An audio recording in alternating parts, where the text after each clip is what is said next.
Welcome to the Relationship Unconscious podcast series. I'm Dr. James Tobin, a licensed psychologist and psychotherapist. My clinical practice is based in Newport Beach, California, and I work with individuals, couples, and families primarily on their relationship issues. I also conduct psychotherapy groups and interactive educational workshops on romantic relationship issues and parenting concerns.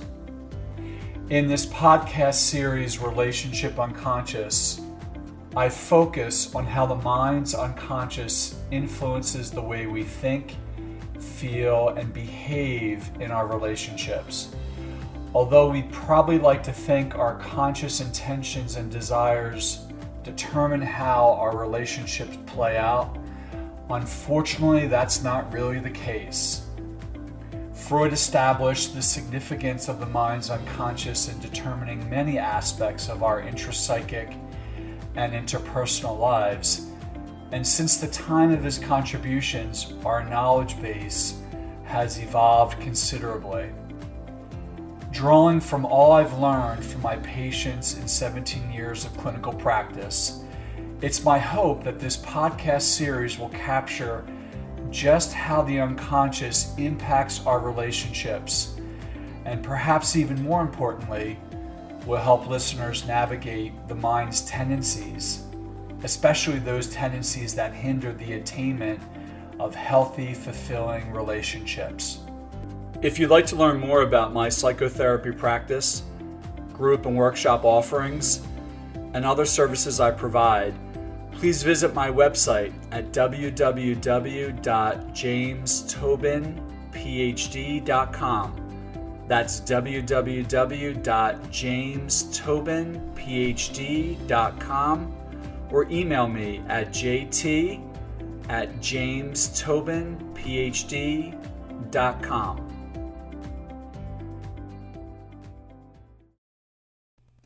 As parents, most, if not all of us, probably hope that our own children will absorb the very best of us, our positive personality tendencies, our industrious habits, and our moral standards and values, and disregard the rest.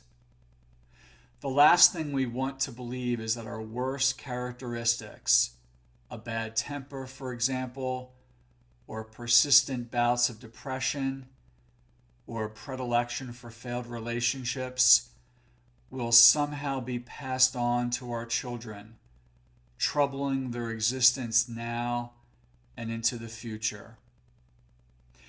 But in my clinical work, it is not unusual to hear a parent describe with great concern how she's beginning to see some aspect of herself in her young child that has caused her to struggle throughout her life. Similarly, it is not uncommon for an adult patient to be speaking to me and then realize, often with great distress, that the very attribute he despised in his mother or father is a weakness or limitation he now possesses as well. Whether it be nature or nurture, or some complex interaction of the two, the topic of the recent book, The Orchard and the Dandelion, Why Some Children Struggle and How All Can Thrive, written by pediatrician Thomas Boyce, which I highly recommend.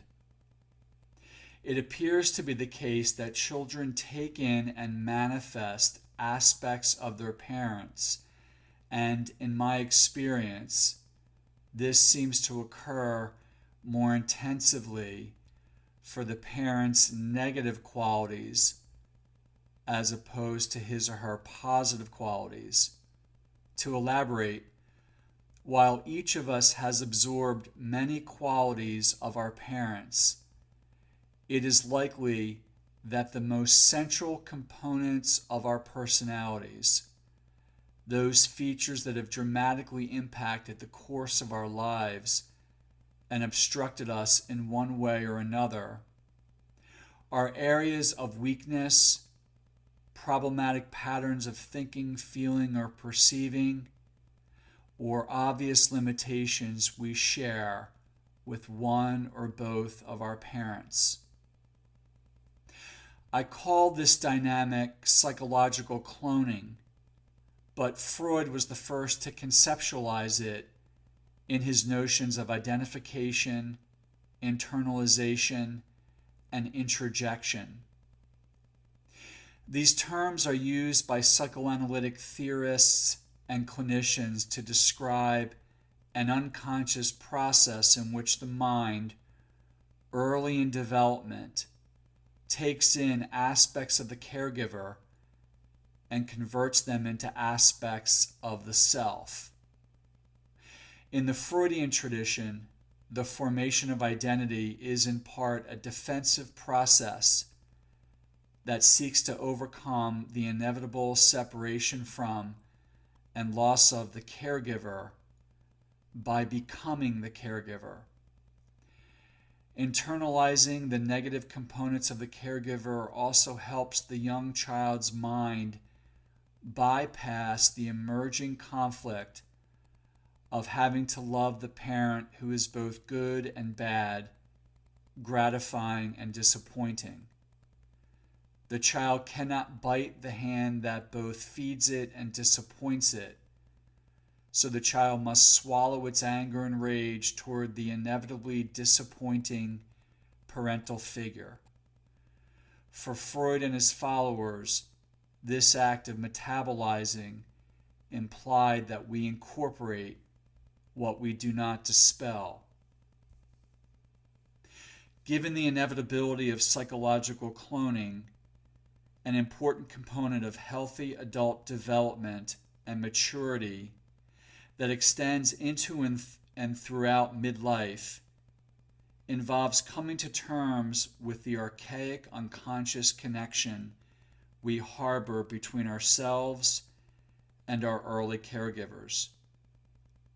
This typically consists of identifying one's true emotional experience of one's parents, a task that is often replete with confusion and conflict, given any restrictions embedded in the family culture or explicit or implicit demands on the child regarding what he or she was allowed to feel or think.